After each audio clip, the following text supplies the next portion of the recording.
Friends, welcome to மல்லி promo. இன்றைக்கி நம்ம மல்லி சீரியலில் என்ன விறுவிறுப்பான விஷயம் அப்படின்னு பார்த்தீங்கன்னா, சுடர் வந்து கையும் களவுமாக ஃபோன் பேசி இப்போ நம்ம விஜய் கிட்ட வசமாக சிக்கிக்கிட்டா. இதனால் விஜய் வந்து சுடருக்கு யாருமே எதிர்பாராத வகையில் ஒரு தண்டனை கொடுக்குறாரு. அது என்ன அப்படின்னு சொல்லிட்டு தாங்க இந்த வீடியோவில் பார்க்க போகிறோம்.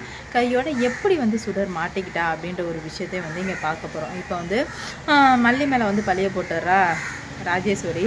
போட்டதுக்கு அப்புறமா வந்துட்டு விஜய் ஒரு மாதிரியாகவே இருக்கிறாரு. அந்த சமயத்தில் தான் வந்துட்டு சரி ரேணுகா வந்து நம்ம ரேணுகாவோட அப்பாவை ரொம்பவே தப்பாக நினச்சிட்டோம் அப்படின்னு சொல்லிட்டு ரேணுகாவோட அப்பா கிட்ட போய் மன்னிப்பு கேட்கலாம் அப்படின்றதுக்காக இப்போ வந்து விஜய் போகிறாரு. அப்போ அந்த சமயத்தில் தான் வந்து ரகு ஃபோன் பண்ணியிருந்தார். ரகு ஃபோன் பண்ணதுமே இந்த மாதிரி பேச ஆரம்பிக்கிறாங்க. இந்த மாதிரி ரகு, உனக்கு ஒரு விஷயம் தெரியுமா, இங்கே இவ்வளோ பெரிய சம்பவம் நடந்துச்சு அப்படின்ற மாதிரி சொல்லிட்டு இருக்க. இது எல்லாத்தையுமே வந்து விஜய் வந்து கேட்டுடுறாரு ஜன்னல் மூலயமா. ஏன்னா விஜய் வந்துட்டு கதவை தட்டுறாரு, திறக்கல. ஜன்னலில் போய் கேட்குறாரு. சரி ரேணுகா அழுதுட்டிங்கன்னு இருக்க போகிறா அப்படின்னு சொல்லிட்டு ஜன்னலில் போய் கேட்கலாம் அப்படின்ற மாதிரி போகும்போது அப்போ தான் என்ன நடக்குது அப்படின்னு பார்த்தீங்கன்னா, நம்ம சுடர் வந்து பேசிகிட்டு இருக்கேன். ரகு இன்னைக்கு ஜஸ்ட்டு மிஸ்ஸுனா நான் வந்துட்டு மாட்டி இருந்திருப்பேன், ஆனால் வந்துட்டு எப்படியும் வந்து தப்பிச்சிட்டேன் அப்படின்ற மாதிரி சொல்கிறாங்க. ஆனால் வந்து நம்ம விஜய் இது எல்லாத்தையுமே கேட்டுட்டு ரகு புரியல அப்படின்ற மாதிரி சொல்ல, ஆப்போசிட்டில் உள்ளவங்க என்ன சொல்கிறாங்க அப்படின்னு பார்த்தீங்கன்னா, இங்கே பார் சுடர், தாலி கட்ட வரை பொறுமையாக இருந்துட்டு அங்கே இருக்கிற எல்லாத்தையுமே வந்து பணத்தை எடுத்துகிட்டு வந்துடு அப்படின்ற மாதிரி சொல்கிறாங்க.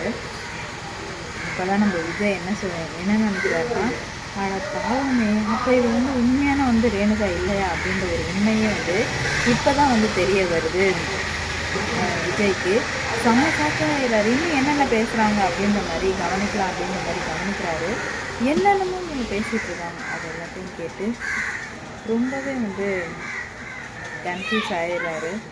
அவங்களுக்கு என்ன பண்ணுறது போகிறதுன்னு சொல்லிட்டு தெரியாமல் வந்து முயற்சிட்ருக்காங்க. அப்போ தான் வந்துட்டு விஜய் வேகமாக போகிறாரு. வேகமாக போயிட்டு கதவை தர அப்படின்னு பயப்படுறாரு. என்ன பண்ணுறதுனே தெரியாமல் முடிச்சிட்ருக்காங்க. இவ்வளோ மோசமாக நடந்துப்பான்னு தெரிஞ்சு சுத்தமாக தெரியவே இல்லை விஜய்க்கு. உடனே விஜய்க்கு செமக்கம் வந்து என்ன பண்ணுறாரு அப்படின்னு பார்த்தீங்கன்னா, கதவை துரடின்ற மாதிரி கத்துறாரு. ஆனால் வந்து எதுக்காக அவர் சொல்கிறான்னு சொல்லிட்டு சுத்தமாக புரியல. என்ன விஜய் இப்படி கத்துறாரு, நார்மலாக இப்படி கத்த மாட்டாரே அப்படின்னு சொல்லிட்டு கதவை திறந்தா எவ்வளோ திமிரு இருந்தால் என்னை இவ்வளோ நாளாக வந்து சிறப்பாக வந்து விஜய் வச்சு செய்வார்னு எதிர்பார்க்கவே இல்லை. அதுவும் வந்து இந்த சுடரே வந்து விஜய்கிட்ட மாட்டிப்பார்னு எதிர்பார்க்கவே இல்லைங்க. ஏன்னா வந்து சுடர் எப்படா மாட்டுவா அப்படின்ற மாதிரி தான் நம்ம ரொம்பவே வந்து வெயிட் பண்ணிகிட்டு இருந்தோம். இப்போ அவளே போயிட்டு நாங்கள் என்னை வந்துட்டு நான் தான் சுடர் அப்படின்ற மாதிரி சொல்லி கொடுக்குற மாதிரி ரகுட்ட பேசி எல்லாத்தையும் வந்து அவளே வந்து கெடுத்து விட்டா. இதனாலேயே வந்து என்ன பண்ணுறதுனே தெரியாமல் விஜய் திணறிட்டு இருக்காரு. அப்போ இவ்வளோ நாள் வந்து நீ வந்துட்டு ரேணுகா இல்லையா, நான் தான் வந்து உன்னை நம்பிட்டேன்னா எவ்வளோ பெரிய முட்டாள்தனமான காரியம் பண்ணிட்டேன்னு இப்போ தான் எனக்கு புரிய வருது. இதுக்கு மேலே நான் இந்த மாதிரிலாம் பண்ண மாட்டேன், கரெக்டாக இருப்பேன் அப்படின்ற மாதிரி ஒரு முடிவுக்கு வர்றாங்க. என்ன பண்ண போகிறாங்கன்னு தெரியலங்க. ஏன்னா இவ்வளோ பெரிய பிரச்சனை வரும் அப்படின்னு சொல்லிட்டு கொஞ்சம் கூட எதிர்பார்க்கவே இல்லை.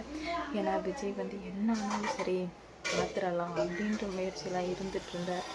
நான் இதுக்கு மேலே எதையுமே வந்து பார்க்கவே முடியாது அப்படின்னு சொல்லிட்டு தெரிய வரவங்க போயிட்டு இழுத்து போட்டு அடின்னு அடிக்கிறார் விஜய். எவ்வளோ திமிரு இருந்தால் நீ இந்த மாதிரிலாம் பண்ணியிருப்படி, உன்னை நம்பி நான் பண்ணதுக்கு உன்னால் எவ்வளோ சிறப்பாக பண்ண முடியுமோ அவ்வளோ சிறப்பாக பண்ணிட்டேன். நீ யாரும் நல்லாவே நான் புரிஞ்சுக்கிட்டேன். அதனால் இதுக்கு மேலே பார்த்துடலாம், நீயா நான் மோதி பார்த்துடலாம் அப்படின்ற முடிவுக்கு வர்றாரு.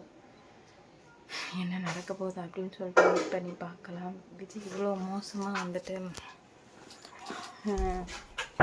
சுடரை தாக்குவார் அப்படின்னு சொல்லிட்டு எதிர்பார்க்கவே இல்லை. என்ன பண்ணுறதுன்னு தெரியாமல் முடிச்சுட்ருக்காங்க. ஏன்னா இவ்வளோ நாள் இருந்ததுக்கும் இப்போ இருக்கிறதுக்கும் நிறைய வந்து வித்தியாசங்கள். விஜய் வந்து இதுக்கு மேலே யாருமே வச்சக்கூடாது, முடிச்சு விட்டுறணும், போதும், எல்லாத்துக்குமே ஒரு அளவு தான். ஆனால் அளவு மீறி நடந்துகிட்ருக்கு அப்படின்னு சொல்லிட்டு சுடரை அடின்னு அடிக்கும். விஜய் நீங்கள் எதுவும் தப்பாக காதல் அவனுக்கு வந்து இங்கே பேசுகிறீங்க விஜய், அந்த மாதிரி எதுவுமே நடக்கலை, தயவு செஞ்சு போயிடுங்க விஜய்ன்னு சொல்கிறாங்க. என்னடி ட்ராமா பண்ணுறிய, நான் எல்லாத்தையும் காதலை வாங்கிட்டேன், என்கிட்ட வந்து நீ அவ்வளோ ட்ராமா பண்ணிகிட்ருக்க, இதுக்கு மேலே உன் ட்ராமாலாம் வந்து செல்லுபடி ஆகாது, மரியாதையாக வீட்டை விட்டு வெளியே போ அப்படின்ற மாதிரி சொல்கிறாங்க. என்ன நடக்க போகுதுன்னு சொல்லிட்டு சுத்தமாக புரியல. ஏன்னா இவ்வளோ நாளாக இருந்ததுக்கும் இப்போ இருந்துகிட்ருக்கிறதுக்கும் நிறைய வித்தியாசங்கள் இருக்குது. என்னென்ன நடக்க போகுது, எந்த மாதிரியான பிரச்சனைகள்லாம் வரப்போகுது அப்படின்னு சொல்லிட்டு வெயிட் பண்ணி பார்க்கலாம். நம்ம மல்லி பண்ணத்துக்கும் மல்லிகான செம ஹாப்பி. எப்போ ஒரு வழியாக இந்த பிரச்சனை முடிஞ்சிடுச்சு அப்படின்னு சொல்லிட்டு ரொம்பவே ஹாப்பியாக இருந்துகிட்ருக்காங்க. என்ன நடக்க போகுதுன்னு சொல்லிட்டு பார்க்கலாம். என்னாலும் இதுக்கு மேலே இப்படியே விட்டு வைக்கக்கூடாது அப்படின்னு ரொம்பவே ஸ்ட்ராங்காக முடிவு எடுத்துட்டாங்க.